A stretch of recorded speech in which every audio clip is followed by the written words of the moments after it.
Women are natural leaders. They always say we're natural nurturers, but I think being a nurturer is a beautiful attribute of serving others, of leading others. I believe wholeheartedly in servant leadership. I think the root of that says it all. It's about serving the needs of the people you are leading, because you can have a title, but that's positional power. It is not inspirational, and it's not showing people the way. Welcome to Becoming Her. I'm Melissa Thompson. This is a podcast about lifelong evolution for the woman who knows she's not finished, not behind, not late, just in the making. And that's exactly where you're supposed to be. Leadership is not about positional power. Leadership is all about serving others. Unfortunately, many times it can be mistaken for dictatorship, telling somebody what to do. But the very act of it is to lead others. And how do we best lead another? It's through example, modeling exactly what you would want to see in the person you're leading. And it's an interesting concept in today's society, in the world where everybody wants to be seen, but not necessarily lead. And there is a big difference between performing as a leader, having a title as a leader, and I'm talking about in every aspect of the word, whether you're in school, whether you're in the workplace, whether it's amongst a friend group.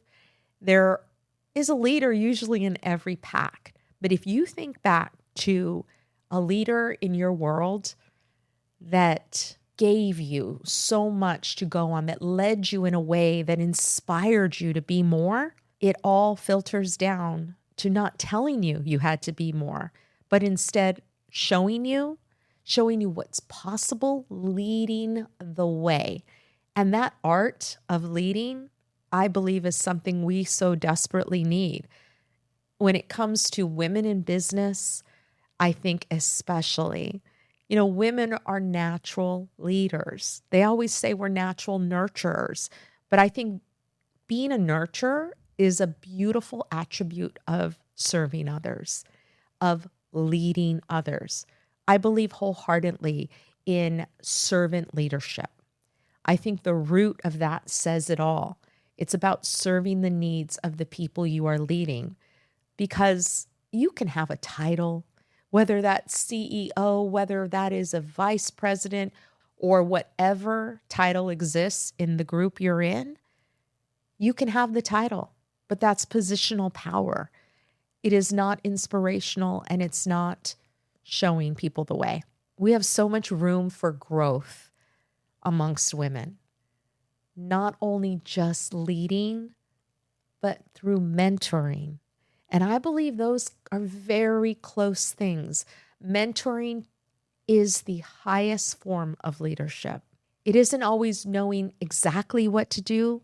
It's inspiring and showing the way. And the company that I lead has a group of leadership that is predominantly women. And when I compare that to what I've seen in my prior worlds of corporate, not only in the beauty industry, not only in social entrepreneurship, but truly just across the board, it has always been predominantly male. I think the beauty of what I see with women leading is the ability to own that nurturing aspect and to allow it to flourish.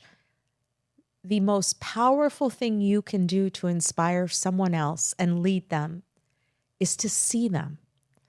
And seeing them, if you're leading and never looking back and expecting people to follow because you're not lighting the way, literally, you might turn around one day and there's nobody following you.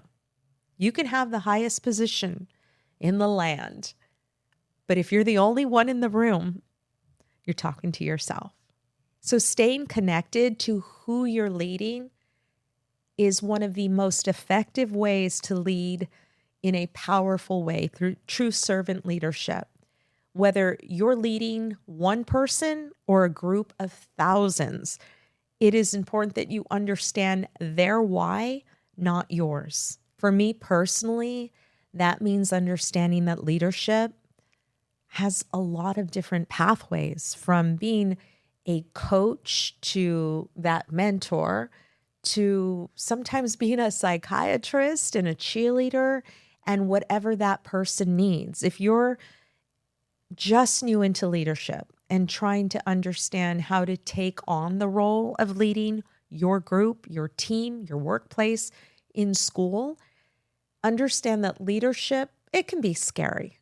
It's a responsibility, and sometimes we don't all feel up to the task. But that's where the beauty of it comes in, is to be transparent and honest with yourself first and foremost. The number one piece of advice I could give anybody: you don't have to have it all figured out. You get to take the time to understand what you need to do to regroup, to lead that team, to give directional feedback, to be able to understand, because true leaders, they don't always have all the answers, but they understand and have the humility to work hard to figure out where they're looking to go. And sometimes that truly takes planning and taking a deep breath. I know, for one, in leading thousands and thousands of women, sometimes I just need to give myself the grace to stop, to sit down, quiet my mind, allow myself to think it out, to understand what the end goal is. Because as a team of any size, you're all working towards the same goal. For example, if you are in a workplace environment and leadership is new for you, what is the end result that you're looking to get to? What are the things that your team needs to do? The best thing you can do as a leader is to help the right people, and it's almost like fit them into the right roles, give them the right tasks. And your job, your responsibility as the leader, is to identify where those gaps are. It doesn't mean you personally have to fuel and feed and fill every single gap. I think that's a myth of leadership. We think we have to do it all. Instead, the best leaders find the right people to surround themselves with, and they also find the people within their organizations or networks or teams that have that beautiful gift that complements what they do. You don't have to be a know-it-all. You can live in your true, authentic self. I think especially as women, we have been taught for so long that when we lead, oh no, we're bossy. And it's not. Knowing what you want, knowing what the end goal is, that's powerful. Bringing people together to work towards that same goal in a collective effort, that's brilliance. And I personally believe women do it beautifully. We are natural born nurturers. I get that. But one of the best attributes of being a true leader is nurturing. Being able to identify and see the need. You are simply like the best matchmaker. A true leader takes the need and the person and the activity that can fuel that need and puts it together. That's what fills the gap. Not that they have to do it all themselves. I think that is a big problem in leadership, that we naturally want to do it all ourselves. We feel we can take over, we can do it better, it's easier than explaining. But the art of leadership is serving others, and you can't serve others if you're not investing in them. Think back to the most powerful leadership you've ever been under. That could have been at a school, that could have been at a neighborhood group, it could be in your friend group. Everybody has that natural leader in their organization of whatever community and size you're in that takes the lead on everything. What are the beautiful attributes you see in that person? Are they collectively able to get the buy-in for the bigger goal? How are they then translating that and filling the gap? It is a beautiful thing to watch women lead. It's even more beautiful to watch younger women step into leadership roles. And leadership itself is an ever-evolving process, just like becoming. It is something that every single day we can invest in ourselves as leaders. When you think about even beginning to lead a brand new team, what if you step into a situation where you don't know everybody and you're expected to lead with one common goal? The number one thing you can do is get to know the people you're leading.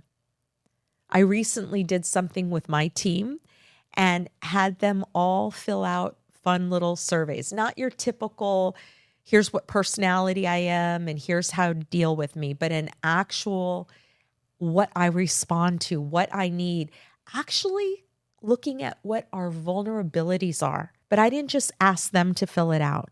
I did it myself. I was fully transparent and vulnerable with them because any team, it's a mix of chemistry, of diverse backgrounds, diverse expertise, and things that make it powerful. But you know what they say? A chain is only as strong as its weakest link. Our job as a leader is to identify that weakness and not toss it, but instead engage with it to strengthen it. And the only way you can do that is truly by getting to know people and putting the needs of the team ahead of your own. There is zero room for ego in leadership. Absolutely zero. And I've watched plenty of leaders, both male and female, do just that. I've been in situations where people think that because they have a title, that it's a kind of bow down to me kind of atmosphere. That's the worst situation a leader can be in, because not only does the respect disappear, but any buy-in for the greater good of the team is jeopardized. So number one thing is truly being able to connect. And as you're leading, as you're walking and showing the way, check back behind you to still see if people are following you. Constant check-ins, constant buy-ins, constant understanding, not just spewing out a bunch of directions and walking off. I think as women, that is something that we need to learn. I don't believe we were taught that for the most part.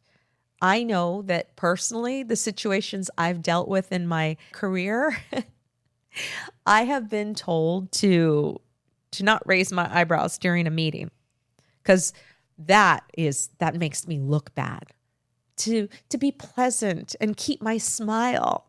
But yet I've watched male counterparts, and it's not just male, because this can happen with females too, but I have watched male counterparts walk into a boardroom, the same boardroom, by the way, the exact same one, throw a temper tantrum and walk out. And everybody might as well just applaud because he showed passion. And I showed another word that I can't say online. But the truth is, that's not leadership as well, right? That the true sense of leadership is understanding that you have buy-in. You do not lead through fear and scare tactics. And that is the beauty of being a woman in leadership. And also truly embodying mentoring other women.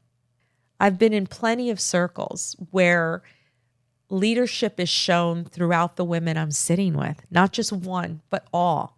And when a group of leaders come together, that's a very incredible sight. I've also been in the same kind of rooms with people who don't believe in leading each other. Instead, everybody competes. It's comparison. It's done through scare tactics, and it's done through always trying to have one up on the other person. And that leads to a bunch of complaining, a bunch of really nothing, and no movement. I'm fortunate enough to be in an industry and lead a brand of thousands of women leaders. And when a movement like that comes together under one roof, that's absolutely amazing. Because when women focus on lifting others, we all rise. We all rise together. And being able to be that example in your own leadership network is something to be proud of. That's what you leave legacies on. So whether you're a leader in your own family, whether you're a leader in your neighborhood or your community, it's actually meaningless unless you're bringing somebody else along for the ride, unless you're showing others the way. The best leaders, they build their replacements. The best leaders, they're always looking for somebody better than them because it's about improving the team as a whole, the next level of whatever it is you're doing, and bringing that leadership to the table. And once you're in that leadership position, the key is respect. Whether things are going good or really bad, respect is always the number one pillar, is being able to have the critical, crucial conversations. So many people find this one of the hardest things to do, is to give honest feedback. And not just give, receive. But let's talk about the give first.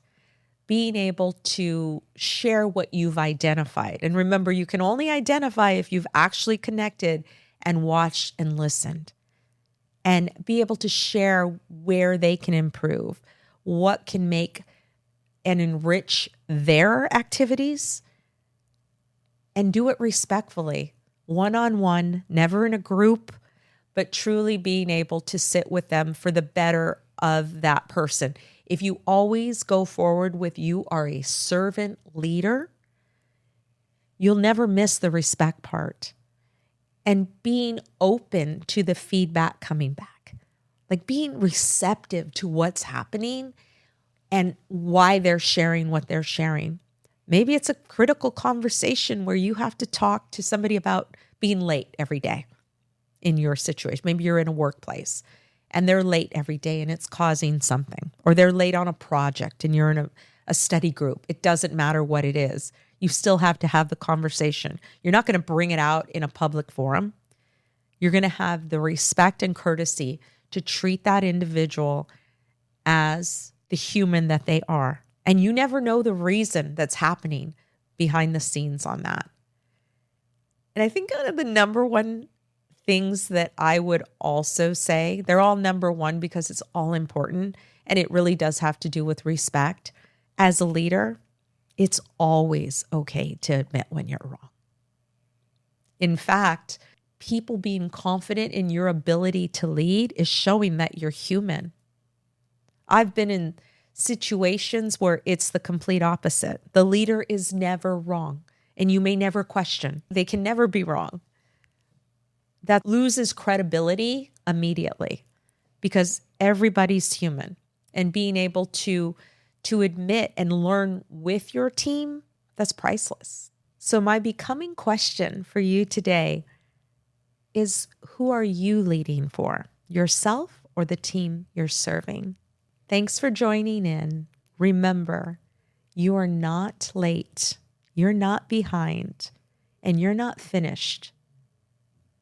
You are still in the making. Keep becoming. Thanks for being here. If you know someone who needs to hear this, send it to them. And if this resonated with you, comment down below. I'd love to keep this conversation going. Make sure to follow along on YouTube and Instagram for daily updates. You can find everything in the description. See you next time.